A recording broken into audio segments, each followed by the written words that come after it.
जी जी बिल्कुल। सुनील शुक्ला जी, आप कैसे देखते हैं जब ये मामला ऑलरेडी सुप्रीम कोर्ट में पहुंच चुका है और सुप्रीम कोर्ट में इलेक्शन कमीशन के अगेंस्ट, इलेक्शन कमीशन के खिलाफ कई सारी याचिकाएं पहले से हैं, कई पे ऑलरेडी बात मतलब आगे भी अभी सुनवाई होना है।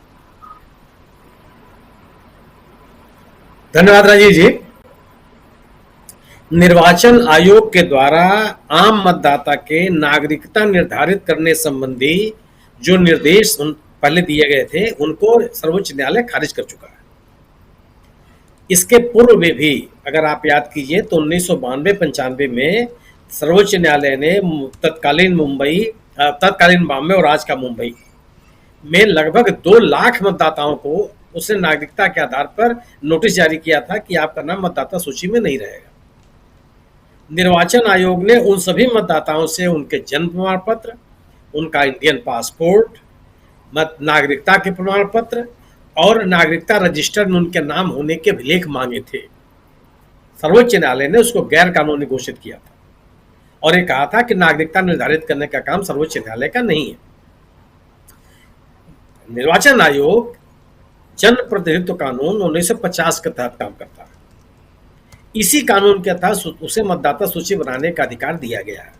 इससे परे नहीं जा सकता वो अपने मन से नियम नहीं बना सकता। आज जो अभिलेख को मांग रहा है वह उसके मैंडेट में नहीं आता। वह लोगों से नागरिकता के प्रमाण पत्र नहीं मांग सकता और अपने स्तर पर किसी को विदेशी मान करके मतदाता सूची से नाम भी नहीं हटा सकता। यह उसके अधिकार में नहीं है। कौन सा व्यक्ति विदेशी है, कौन सा व्यक्ति स्वदेशी है, यह घोषित करने का अधिकार निर्वाचन आयोग का नहीं है, जिला निर्वाचन अधिकारी का नहीं है, निर्वाचन से जुड़े हुए किसी व्यक्ति का नहीं है। उसके लिए अलग से ट्रिब्यूनल है और न्यायालय के सर्वोच्च न्यायालय के आदेश इसके तहत लागू दिए जा चुके हैं, कई बार दिए जा चुके हैं। अभी दिल्ली में भी इस तरह से हुआ, उसको भी चैलेंज किया गया था, सर्वोच्च न्यायालय ने उसको खारिज किया। इस समय जो निर्वाचन आयोग बिहार में कर रहा है वह उसके संवैधानिक अधिकारों के सीमा में आता ही नहीं। आपका काम केवल यह है कि वह व्यक्ति 18 साल की उम्र पूरी किया हुआ है या नहीं किए हुए है, और वहां उसका निवासी है या नहीं है, या जहां वो निवासी होने का दावा कर रहा है वहां वो रहता भी है या नहीं रहता। केवल आपका काम ये देखना है। इसके अतिरिक्त आपका कोई काम नहीं है, या आप नहीं काम कर सकते। आप ये भी नहीं कर सकते हैं कि जो लोग मतदाता सूची में हैं और पिछले कई चुनावों में मतदान में भाग ले चुके हैं उनका भी नाम मनमाने तरीके से आप नहीं हटा सकते। सर्वोच्च न्यायालय यह भी कर चुका है। आप 2003 का मतदाता सूची क्यों आधार मानेंगे? उसके बाद के जो मतदाता सूची है उसको आधार क्यों नहीं मानेंगे आप? कौन से कारण है? और जो बाद के मतदाता सूची है उसको किसने बनाया? अगर वह कानून सम्मत तरीके से बना, उसके आधार पर चुनाव कराए गए, तो उस मतदाता सूची को खारिज करने का आधार क्यों ले सकते हैं? किन कारणों से ले सकते हैं? और मतदाताओं को अपनी बात करने का अधिकार केवल प्रमाण पत्र के आधार पर नहीं होगा। अगर उसके पास कोई जन्मस्थान का प्रमाण पत्र नहीं है और वह अपने गांव में, अपने मोहल्ले में, अपने जिले में वो रहता है, तो ये सुनिश्चित करना निर्वाचन अधिकारी का काम है। यह वह अभिलेख इकट्ठा करे। अभिलेखों के अभाव में आप उसका नाम मतदाता सूची से नहीं हटा सकते। ये कानूनन संभव नहीं है। जो बात कही जा रही है, दोनों चीजें हैं। जो बात कही गई कि निर्वाचन आयोग ने अपने फैसले को वापस ले लिया, एक गलत तरह का नैरेटिव बनाने की कोशिश की। निर्वाचन आयोग अपनी जगह पे सही है। निर्वाचन आयोग ने कभी कहीं नहीं कहा कि जो 11 अभिलेख को मांग रहा है उसमें कोई छूट दी जा रही है। उसने एक बार भी नहीं कहा। उसने केवल ये कहा कि आप बिना अभिलेखों के, यहां तक कि बिना फोटो के भी अपने आवेदन पत्र जमा कर दीजिए। यह अपने आप में एक गलत तरह का एडवर्टीजमेंट था। अगर अभिलेखों के अभाव में या अपूर्ण फॉर्म है उसको क्यों मांग रहे हैं आप? क्या करेंगे उन फार्मों का? अगर जो फॉर्म सही तरीके से भरा ही नहीं गया, उन फार्मों को क्यों इकट्ठा कर रहे हैं? क्या उद्देश्य है आपका? और अगर आपने 11 अभिलेखों में से कोई छूट नहीं दी तो फिर आवेदन पत्र लिए क्यों जा रहे हैं? अगर आप छूट दे दें कि आपकी पात्रता निर्धारित करने के लिए जो 11 प्रमाण पत्र मांगे गए हैं उसमें छूट दी जा रही है, तो बात ठीक है। आपका जो विज्ञापन हो सही है। तो ये जो निर्वाचन आयोग टेक्निकली, एकेडमिकली जो बात करना चाहता था वो कर रहा है, और उसके पीछे केवल उद्देश्य यही है कि वह जनमानस में, लोगों के बीच में, न्यायालयिक प्रक्रिया में केवल ये बता दे कि इतने प्रतिशत लोग इस प्रक्रिया में भाग ले चुके हैं। ये जो आपने अभी ट्वीट दिखा रहे हैं आप, इसमें भी वो ये नहीं बता रहे हैं कि लगभग 3 करोड़ लोग जो आपके यहाँ फॉर्म जमा किए हुए हैं, इनमें कितने लोगों के फॉर्म समुचित तरीके से भरे गए हैं जी। आप उसमें नहीं बता रहे हैं कि इसमें कितने प्रतिशत लोग ऐसे हैं जो वह सभी आवश्यक अभिलेख जमा किए हैं जो अभिलेख निर्वाचन आयोग मान रहा है। यह भी मिसलीडिंग है। ये लोगों में भ्रम पैदा करता है कि बड़े पैमाने पर लोग 2 दिन के भीतर लगभग 36-37% मतदाताओं ने अपने फॉर्म जमा कर दिए।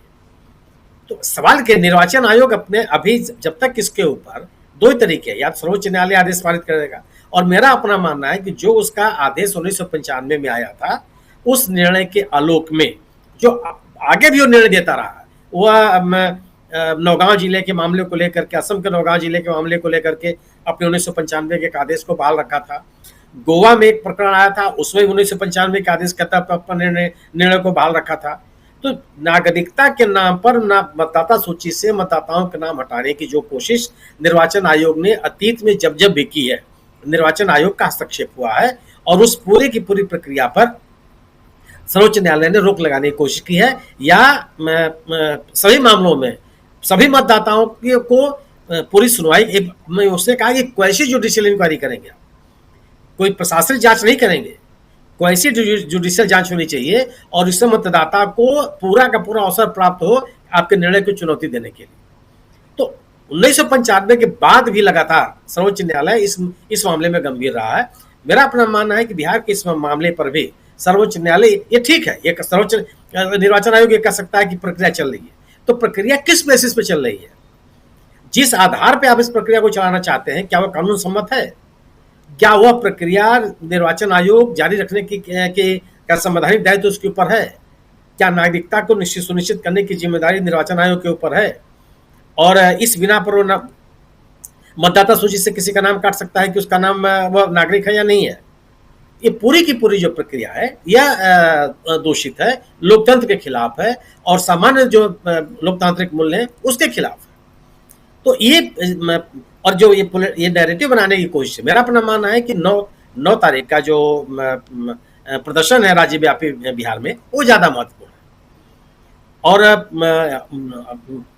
जैसा कि माना भी जा रहा है कि लगभग बिहार के सभी प्रमुख दल, भारतीय जनता पार्टी को और जनता दल यूनाइटेड को छोड़ करके, या उनके जो सहयोगी संगठन है, दल है, लगभग पूरा का पूरा विपक्ष इस निर्णय के खिलाफ है। तो जन दबाव और न्यायालयीय हस्तक्षेप निश्चित रूप से सर्वोच्च न्यायालय का जो ये सुनवाई होगी, ये कानूनन गलत, इसको आप चला नहीं सकते। यह पूरा का पूरा प्रक्रिया दल विशेष को लाभ पहुंचाने की कोशिश में है, और ये मतदाताओं के नाम मतदाता सूची से हटा करके चुनाव को प्रभावित करने की कोशिशें सत्तारूढ़ दल के द्वारा विभिन्न राज्यों में की जा चुकी है। यह भी कई बार आंकड़ों के साथ बताया जा चुका है। तो बिहार में जो कोशिश हो रही है, मुझे लगता है कि जन दबाव इसमें होगा और जन प्रतिकार जबरदस्त होगा। जी बिल्कुल, जन दबाव और जन प्रतिकार ये दोनों देखते हैं।